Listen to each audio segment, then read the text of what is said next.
Assalamualaikum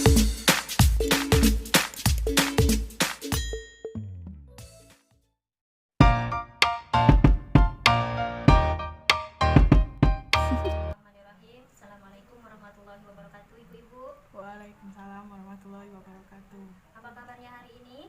Alhamdulillah sehat. Alhamdulillah sehat ya Ibu-ibu. Semoga hari ini lebih baik dari hari yang kemarin ya.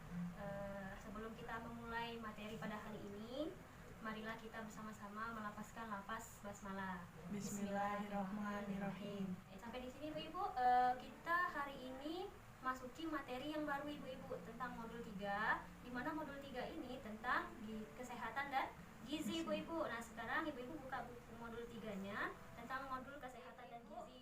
Materi sesi 1 hari ini yaitu tentang pentingnya gizi dan layanan kesehatan ibu hamil. Langkah selanjutnya yaitu Ibu-ibu tentang pemeriksaan kesehatan ibu hamil ya. Sekarang coba perwakilan dari kelompok tinggi untuk menyampaikan hasil diskusinya. Ya, siapa Bu? Silakan kelompok tinggi. Ya, silakan Ibu Ani dan Ibu Lili, silakan maju ke depan. Terima kasih ya Bu atas penyampaian hasil diskusinya. Oke, kita kasih tepuk salut dulu yuk. Tepuk salut. Salut, salut. Salut, salut. Salut. Mari Ibu-ibu untuk menyimak jawabannya, kita lihat film yang akan saya putar ya Ibu-ibu, film 1.3. Kita akan menyimak jawabannya dari film tersebut dari hasil pemaparan diskusi dari kelompok tinggi tadi. Oke Ibu-ibu, saya akan putar filmnya Ibu-ibu ya, silakan ditonton.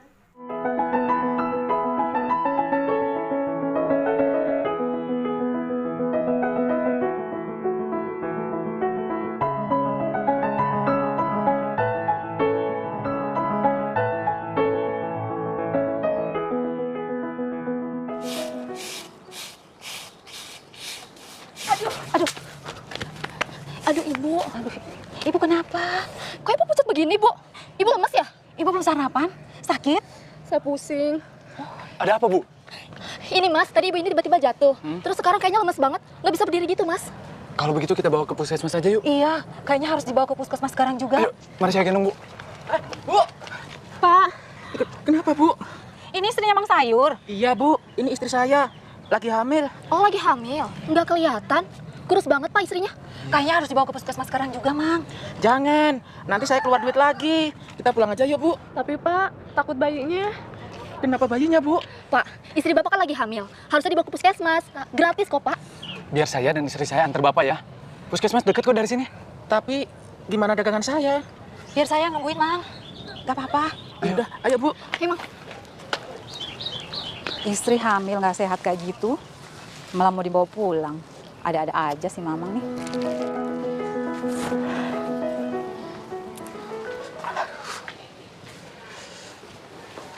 Gimana istri saya, Bu Bidan?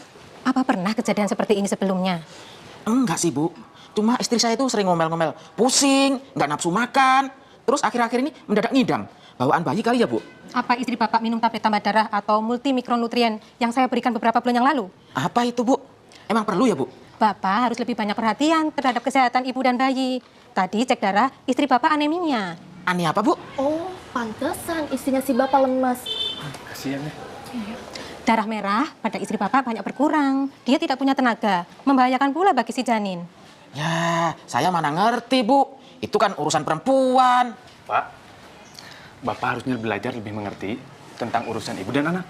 Karena kalau bukan suami, siapa lagi, Pak? Caranya gampang kok pak. Hanya perlu rajin ketemu dengan bidan.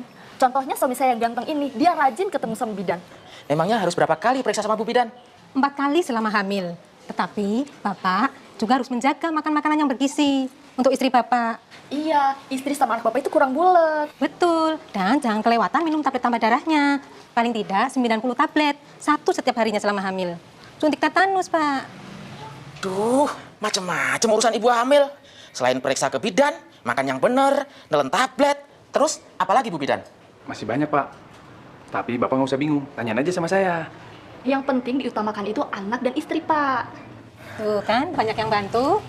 Mari Pak, ke dalam, lihat istri Ya, Bapak. baik Bu.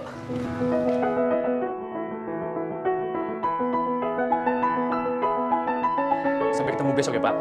Ya, waalaikumsalam. Iya ya. Minum ya.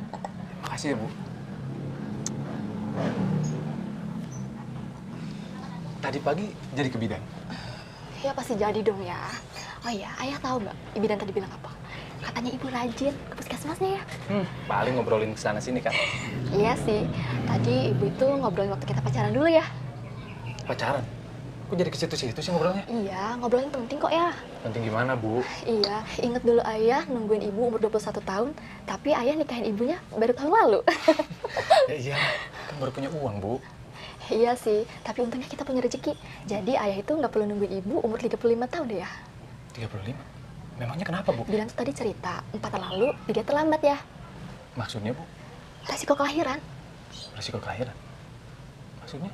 Ya, jadi maksudnya melahirkan terlalu muda di bawah umur 20 tahun, melahirkan terlalu tua di atas umur 35 tahun, mempunyai anak terlalu sering, atau terlalu dekat antara jarak anak yang lahir. Memangnya kenapa? Kalau terlalu dini atau terlambat itu bisa membahayakan jiwa ibu dan juga bayinya. Ibu tenang aja. Ayah gak minta anak banyak. 2 aja udah cukup kok. Yang penting, anak ayah cerdas, sehat, dan soleh.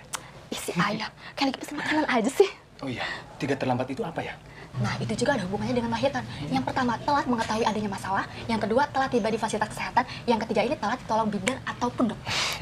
Ibu nggak usah khawatir. Ayah seorang suami yang siaga, siap antar dan jaga. Bener ya, ayah harus terus jagain ibu dan bayinya. Atur aja sama bidan. Yang penting ibu melahirkan di puskesmas. Oh iya, udah ditanyain bayi ini kapan lahir? Ya udah dong ya.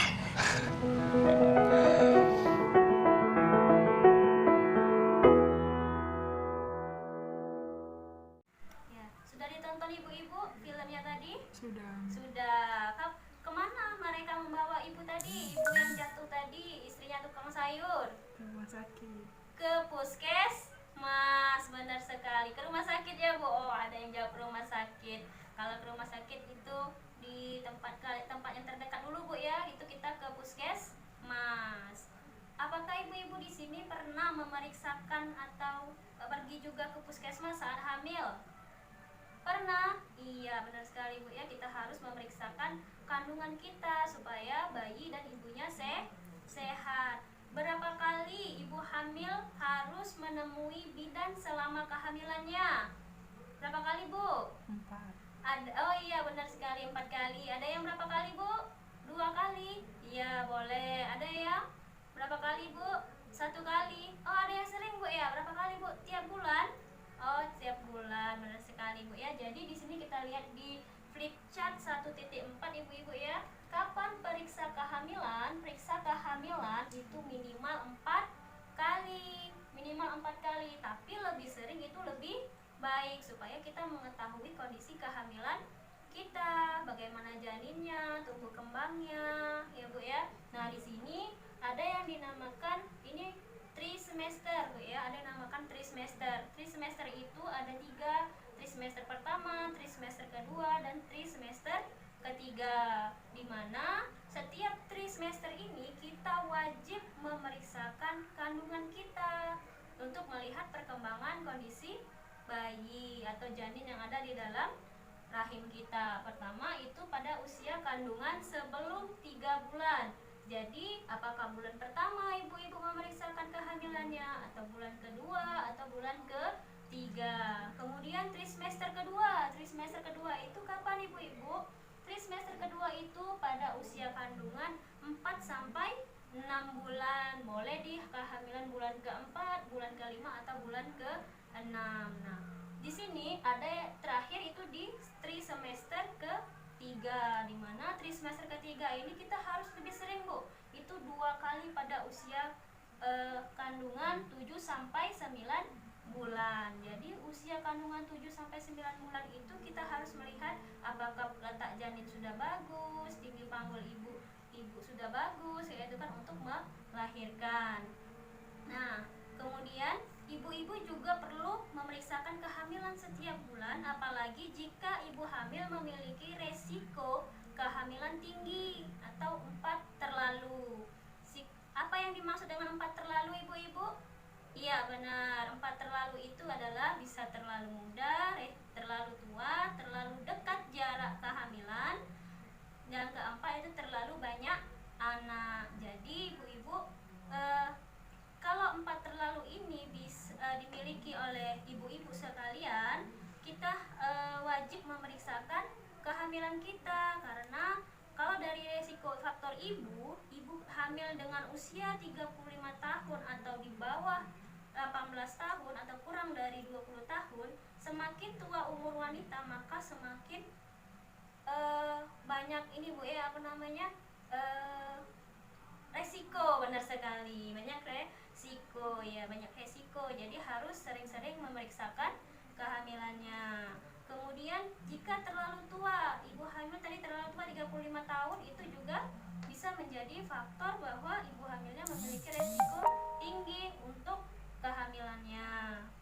Kemudian kehamilan terlalu dekat jarak kehamilannya. Jarak antara kehamilan satu dengan berikutnya kurang dari 2 tahun. Ibu-ibu yang terakhir yaitu terlalu banyak anak. Ibu-ibu di sini ada nggak yang punya anak lebih dari 10 atau lebih dari 4?